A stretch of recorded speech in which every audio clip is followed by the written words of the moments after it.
One thing Trey is really well known for is his incredible skill in terms of his dexterity.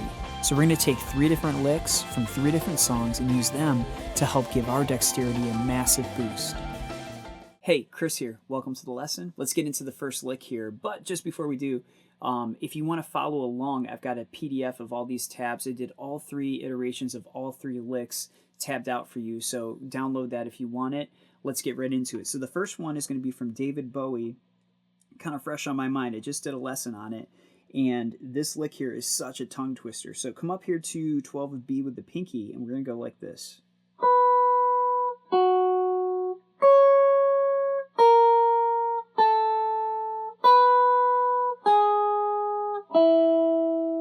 As you can see, all the fingers are getting used, and there's some tricky picking going on as well. So if you start with a downstroke on the B string, you're going to immediately follow that up with an up on G. So that's the first kind of tricky thing. It's more to do with the picking than the dexterity, I guess, but it's definitely challenging to do that inside picking. Inside picking is just where you keep your pick in between the strings instead of outside of them. That would be outside picking. So again here, down, up, then we jump over a string with a down, and then continue on.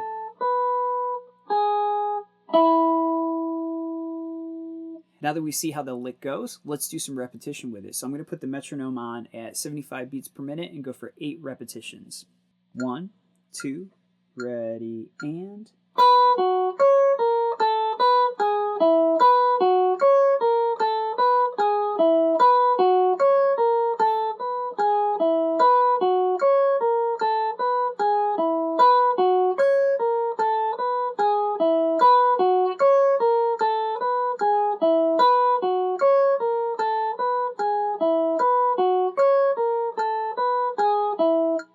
Next, for step 2, we're going to do the same lick, but instead of just staying still and getting a bunch of repetition there, we're going to move it around a little bit. So here's the approach. Let me show it first, and then we'll do it with the metronome. We're going to start out with the original form. Then we're going to just copy and paste it a fret higher. So really simple. We're just going to move it up to 13 now with B. Same lick, though. And then one more round up to the 14th fret. And then back to 13, which leads us back to 12.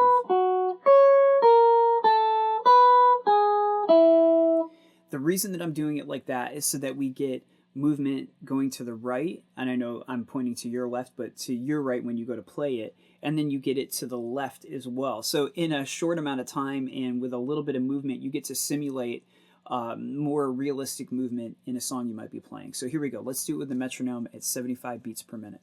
1, 2, ready, and...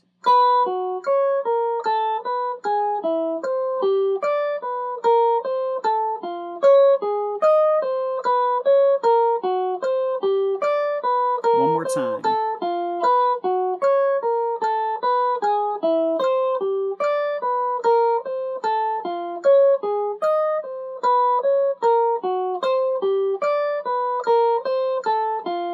I want to share a couple things I was just thinking of as I was playing that right now. One thing that I realized was that I needed to do a better job of muting the strings that weren't being played. And so there was a little bit of, kind of playing around with more of the right hand stuff, muting the strings that aren't being picked at the time. So that was one thing that I realized in that last round. The second thing is my timing. I got a little rushed. Maybe was a little excited because the red light on the camera was on or whatever the case was. I was rushing my timing a little bit. I'm going to leave it just as it is so you can hear it. But you see how it's not just about the dexterity or just the picking. There are these other really important elements that go into your overall musicianship, like muting strings that shouldn't be ringing out and your timing and feel, intonation, stuff like that. Okay, for the third round with this one, what I'm going to show you is how I took the original pattern. We're going to start with that. And then I kind of did the mirrored image of it and inverted everything. So here's what I mean. Let's start out 12th fret again.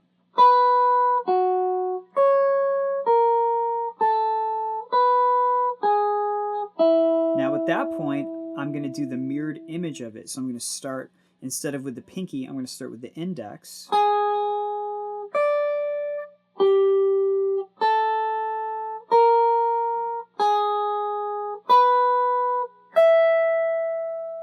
And where we end off with that one on the 12th fret of the E string sets you up to then go back to the 12th fret of B and just reset it. I'm going to put the metronome on again, 75 beats per minute. I'm not going to change that right now.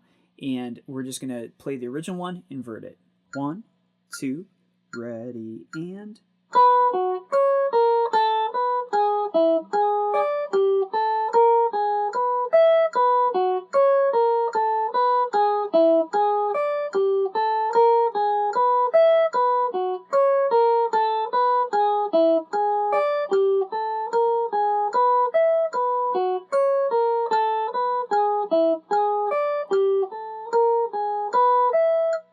One last thing that I realized that was popping up with that lick that I hadn't mentioned is this kind of roll-off move when you're going to the same fret on a different string. I think that's one of the hardest things on the guitar to do. It seems like it would be easier to switch strings on the same fret, but I find it really difficult. In this one, it allows you to practice making that transition with your index and with your pinky finger. So another little fun side effect. Hey, I hope you're enjoying this lesson. Don't forget to hit the like button, subscribe, share the video if you feel like there's somebody that can benefit from it. Also, I want to remind you guys I'm doing a live stream next week. It's going to be Friday, May 16th at 6:30 p.m. Eastern Time.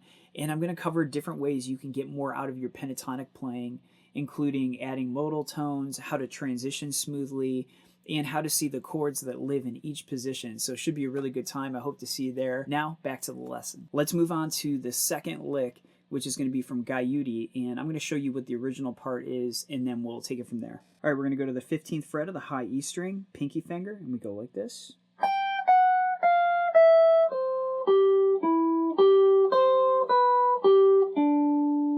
And that's the piece that we're going to use here because it's really easy to loop that. It's not easy to play it, but easy to loop it.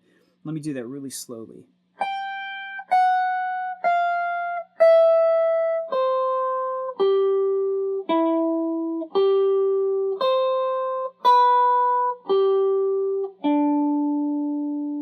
I also should have mentioned that all of these licks that I'm doing, every single one of them, every iteration of them, I'm just alternate picking them.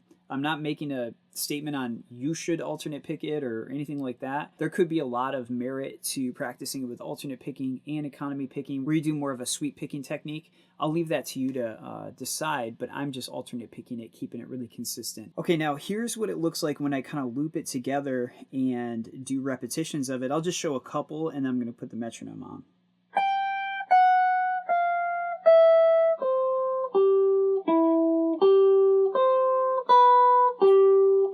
Again.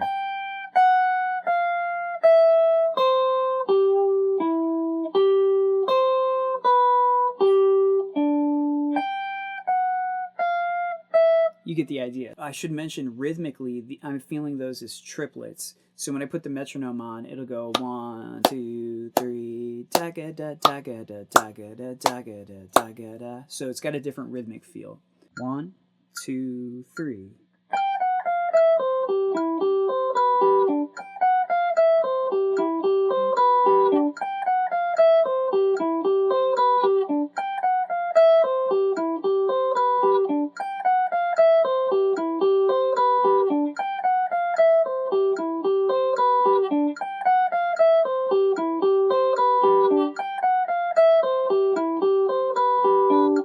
Just like we did with the first lick, now we're just going to take that same thing, use it as a template, and just move it up and then move it back down.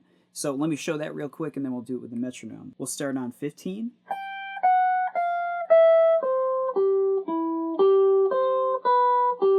Then 16. 17.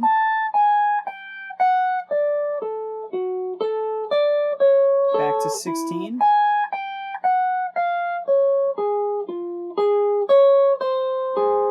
Which leads us back to 15 again. So let's do that with a little more repetition with the metronome. 1, 2, 3.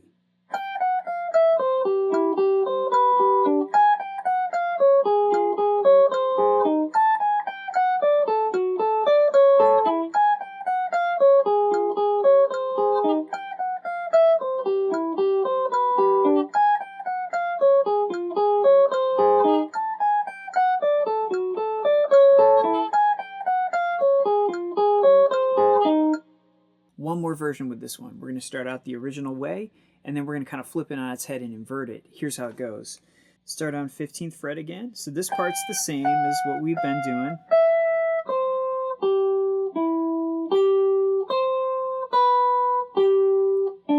Then another pick on the same note as we walk up to 15 of D.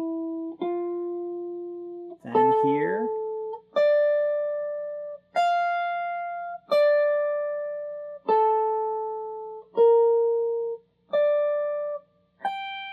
And we end up where we started, and it just becomes this loop. Here it is. I'll do a couple in a row then with the metronome.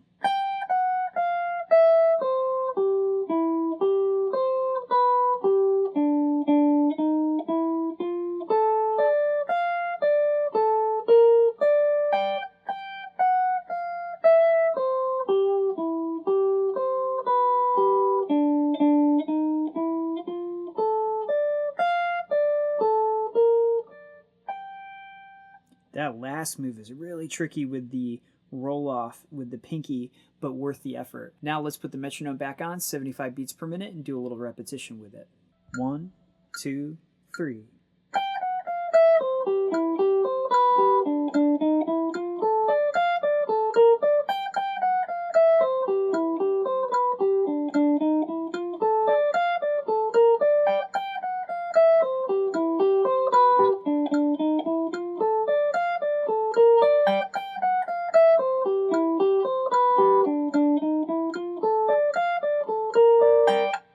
The last one I'm going to share is, I think, the most difficult one. At least it was for me and still is. And one thing about this one that I should mention is that I moved it down an octave just to make it easier for the movement, because the original lick is way up here, you know, kind of toward the 18th fret of the A string, and things just get kind of murky up there. So I just moved it down. So it starts with this E flat major arpeggio.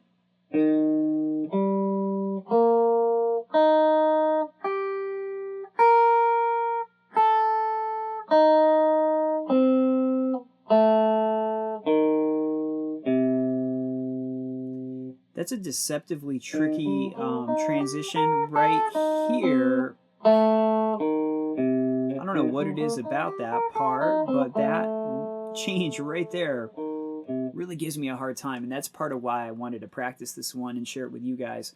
I really like to look for the spots in these songs that I've learned from Trey where it really pushes me to my limit, and then I like to think about, like, what is it in that part that's really tripping me up? And there are a couple factors, I think, that are at play in that particular transition. But the point is to find something that feels almost like an Achilles heel and just start to think about it. It may not, you know, get solved and fixed right away, but you're more setting yourself on the path toward mastering that technique that's needed for that part. Let me first put the metronome on, and I'm going to do a bunch of repetitions of that. I'm just going to loop it after the end. So let me show you kind of what a couple strung together will look like.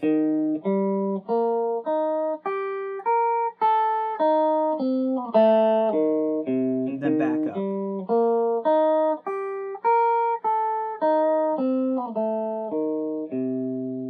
And this one, again, like the other ones, it's not necessarily that easy to pick it either. So even though I'm framing this as more of a dexterity exercise, or these licks as exercises, they're just as impactful and helpful for your picking. So kind of two birds with one stone kind of thing. So I'm going to put the metronome on. Let's practice it. We'll do 8 repetitions. 1, 2, 3, and...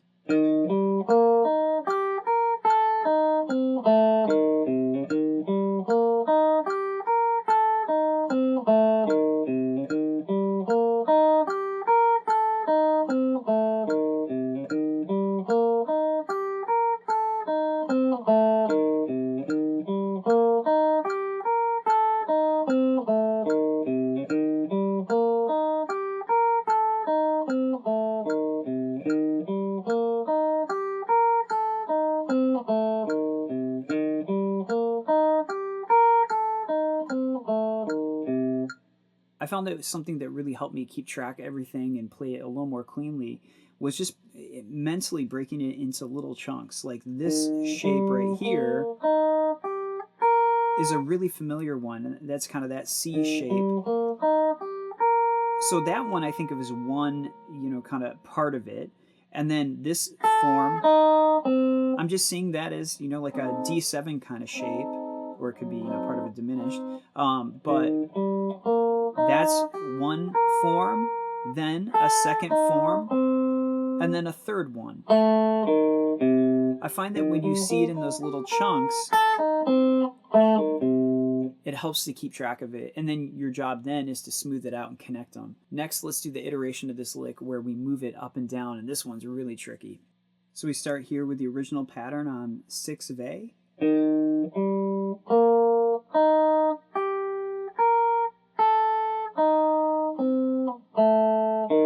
move it up to 7. Same pattern though.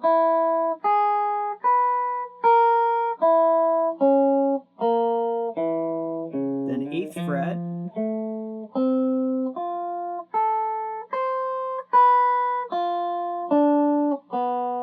And then back to 7.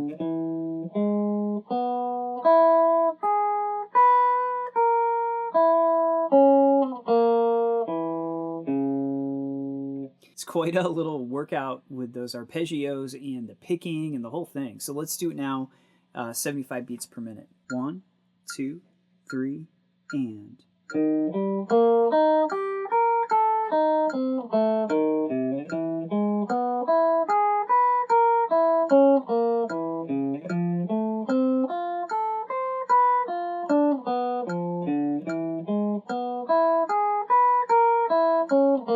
Now again.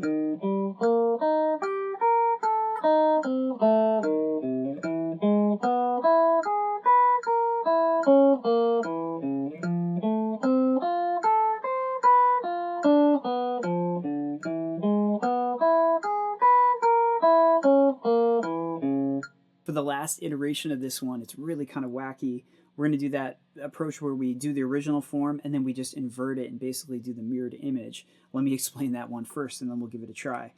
We're going to start out the same way, 6 of A with this kind of C form.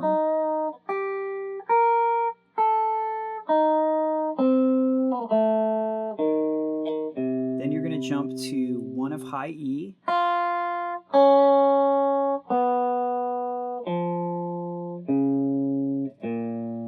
Let me show that again.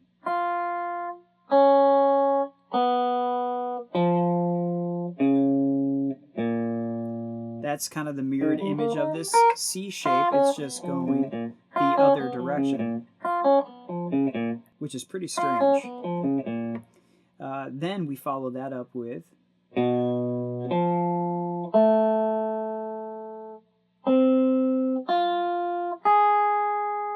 and that completes the whole pattern. So the inverted version goes like this from 1 of high E.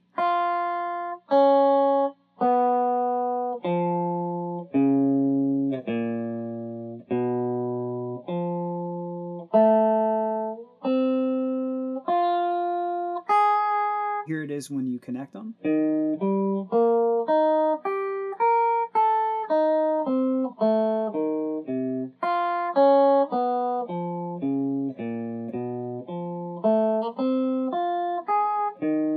then you would just go back through it. Okay, last step here. I'm going to put the metronome on and go for 4 repetitions of that whole thing. 1, 2, 3, and.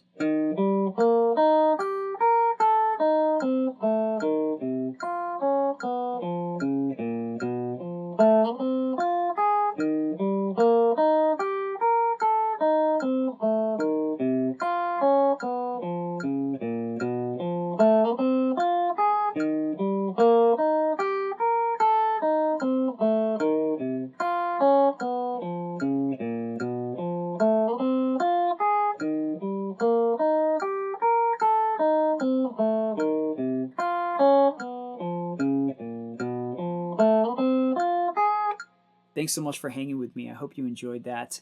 And I'm going to keep doing these things where we pick out different licks from Trey and use them as dexterity exercises, because working on your dexterity can be one of those things like doing push-ups or jumping jacks or jogging. Like, it's not the most fun or maybe the most enjoyable thing sometimes, but it's so good for you. So why not do it with a lick that challenges you and is kind of fun to play and maybe even sounds cool at the same time? Because sometimes these 1, 2, 3, 4 kind of exercises, they're excellent, but they don't sound musical at all. So at least here we get that more musical side of things. Lastly, if there's an example of this that you like to practice or a little go-to lick from Trey, share it below. Or if there's one you think I should cover in a tune that would be helpful for dexterity or picking, I'm going to do a picking version of this as well. Leave your comments below and I'll check them out. And I'll see you soon. Thanks.